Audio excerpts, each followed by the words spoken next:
Awal kisah dari kapal hantu yang berlayar di perairan Indonesia bermula di tahun 1947 ketika dua kapal asal Amerika Serikat bernama City of Baltimore dan Silver Star sedang melakukan pelayaran di Selat Malaka.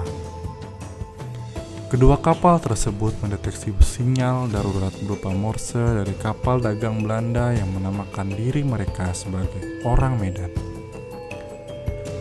Pesan Morse juga didengarkan oleh beberapa kapal Belanda dan Inggris yang berada di perairan tersebut, kurang lebih berbunyi seperti ini. Semua awak kapal, termasuk kapten, sudah tewas. Kemungkinan seluruh awak kapal sudah mati. Tidak lama kemudian, pesan darurat berupa Morse yang merupakan pesan terakhir dari orang Medan kembali dikirim. Pesan yang diklaim tulis sendiri oleh operator radio orang Medan tersebut berbunyi, "Saya sekarang." SS Silver Star yang jaraknya paling dekat dengan orang Medan kemudian memberikan jawaban dari panggilan tersebut. Namun tidak ada jawaban dari SS orang Medan. Setelah kapal terlihat, kru SS Silver Star akhirnya turun dari geladak kapal untuk melakukan evakuasi kru orang Medan yang masih selamat.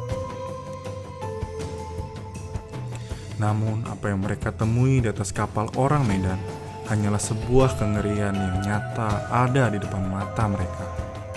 Semua kru sudah mati. Tubuh mereka berserakan di geladak kapal persis seperti yang dijelaskan dalam pesan darurat yang mereka kirimkan sebelumnya.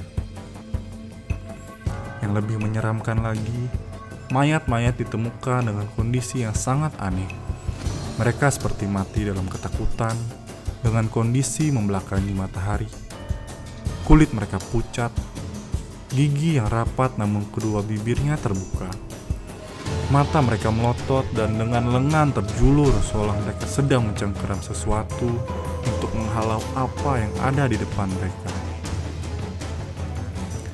Kru kapal SS Silver Star kemudian menemukan jasad sang operator radio yang sudah tewas dengan keadaan mata melotot dan tangannya yang masih terletak di radio. Awak kapal SS Silver Star yang melakukan pengecekan tak menemukan tanda-tanda kekerasan, tak ada darah yang merembes, tanpa tanda-tanda perlawanan dalam kapal SS orang Medan. Kru SS Silver Star juga menemukan seekor anjing berjenis terrier yang mati membeku dalam keadaan sedang menggeram seolah ia melakukan penyerangan sebelumnya. Anjing tersebut tewas dengan keadaan seolah sedang diganggu oleh sesuatu. Kengerian berlanjut ketika kru SS Silver Star berada di Palka. Mereka merasakan suhu udara yang sangat dingin, padahal suhu udara saat itu berada di suhu 43 derajat Celcius. Sungguh sangat aneh mereka pikir. Tak lama kemudian, kru SS Silver Star dikagetkan dengan kebakaran yang terjadi di perut kapal orang Medan. Memaksa kru penyelamat bergegas keluar dari kapal. Tak lama setelah mereka keluar dari kapal, SS orang Medan meledak hingga kapal tersebut tenggelam ke dasar laut di Selat Malaka. Apa yang dilihat oleh kru kapal Silver Star tentunya sebuah kejadian yang sangat sulit dijelaskan menggunakan akal sehat.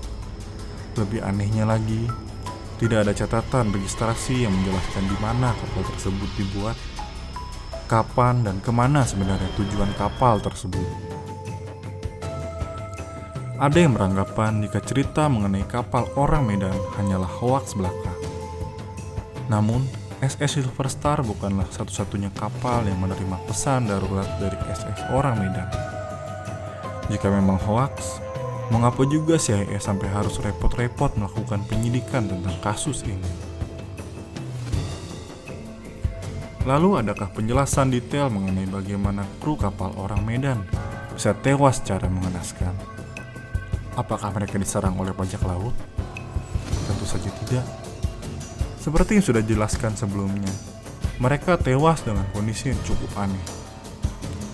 Badan mereka pucat, mata melotot, gigi yang rapat, kedua bibirnya terbuka dan tangan yang menjulur seolah menghalang sesuatu. Ditambah lagi tidak ditemukan adanya bekas darah dan tanda-tanda perlawanan di kapal orang Medan. Lalu apa yang sebenarnya diserang oleh anjing yang mati membeku di atas kapal tersebut? Lalu bagaimana bisa anjing tersebut mati membeku dalam kondisi menyerang? Hingga saat ini tidak ada yang bisa menjelaskan apa yang terjadi dengan SS Orang Medan. Legenda Orang Medan menyebar dari satu pelabuhan ke pelabuhan yang lain, dijadikan artikel majalah-majalah spesialisasi kisah misteri. Sebuah laporan resmi terkait kapal itu bahkan muncul dalam Proceedings of the Merchant Marine Council US Coast Guard edisi Mei 1952. Muncul beragam spekulasi soal kejadian aneh yang menimpa orang Medan. Dari keracunan karbon monoksida, kargo yang berbahaya, sampai fenomena paranormal yang melibatkan UFO hingga makhluk tak kasat mata. Pencarian dokumen tentang kejadian tersebut tak membuahkan hasil. Insiden orang Medan tak tercatat dalam Lloyd's Shipping Register. Juga tak ada registrasi kapal bernama Orang Medan di sejumlah negara termasuk Belanda. Sementara memang ada kapal kargo bernama Silver Star pada tahun 1947 yang sebelumnya bernama Santa Cecilia. Apa yang terjadi dengan kapal Orang Medan hingga saat ini masih menjadi misteri yang belum terpecahkan.